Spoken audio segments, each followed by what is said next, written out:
My name is Megan Phillips, and I did my speech on Helen Keller. I cannot think of one word better to describe Helen Keller than amazing. She depicts a person who was always determined and would not let anyone stop her from achieving her dreams. She was a warrior for education for individuals with disabilities and engaged in the women's suffrage movement. She is a hero for people with special needs and women. I am honored today to tell Helen Adams Keller's story.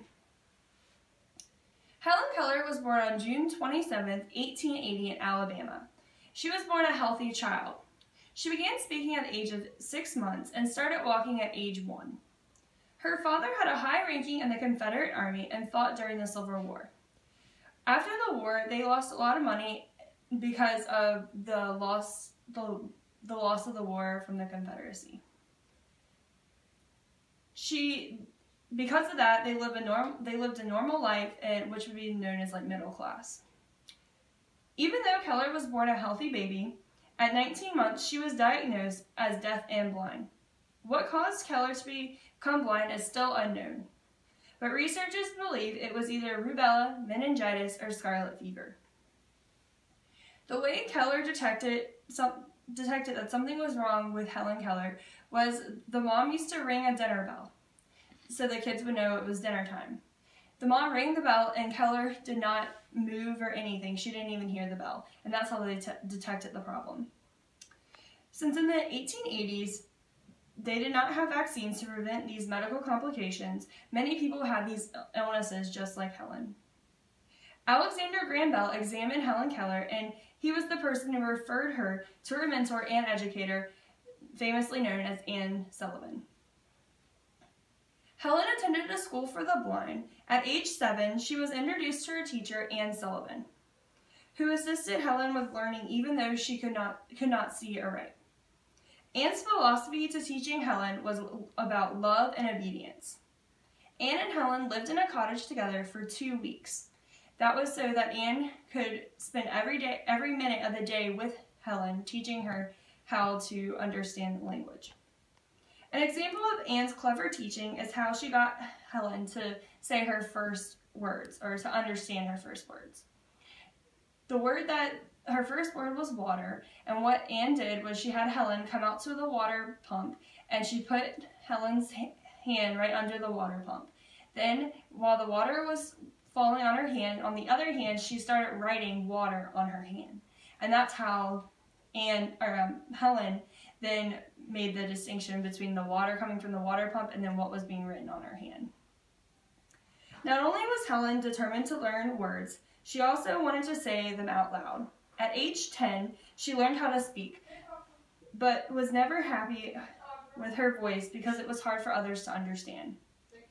Helen always wanted to attend college. She went to the Cambridge School for Young Ladies, which allowed her to prepare for Randolph College, or Radcliffe College. Keller was the first deaf-blind person to earn a Bachelor's of Arts degree. Helen Keller was known as an author. On her passport, when she was traveling internationally, her occupation on the passport was an author. She began her writing career at Radcliffe, and it continued for years to come. Keller was also involved in political and social issues. She was one of many who protested against the U.S. becoming involved in World War I, which would make her known as a pacifist.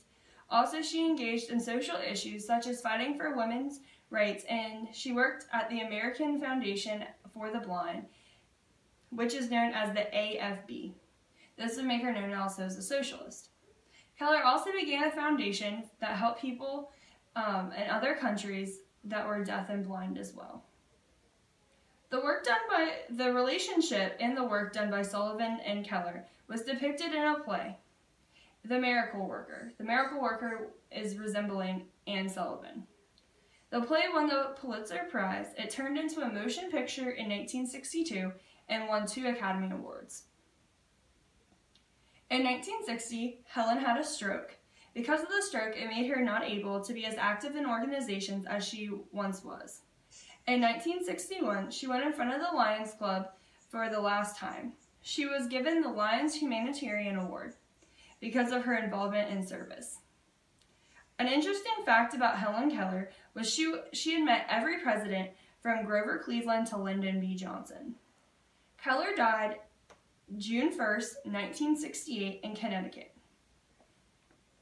The reason why I admire Helen Keller is she was a determined woman who persevered through disabilities which allowed her to meet goals and become the first deaf and blind person to attend and graduate college. I would like to end with a famous quote from Helen Keller. "The best and most beautiful things in the world cannot be seen or even touched. They must be felt with the heart." Again, my name is Megan Phillips, and my speech was regarding Helen Keller. Thank you for listening.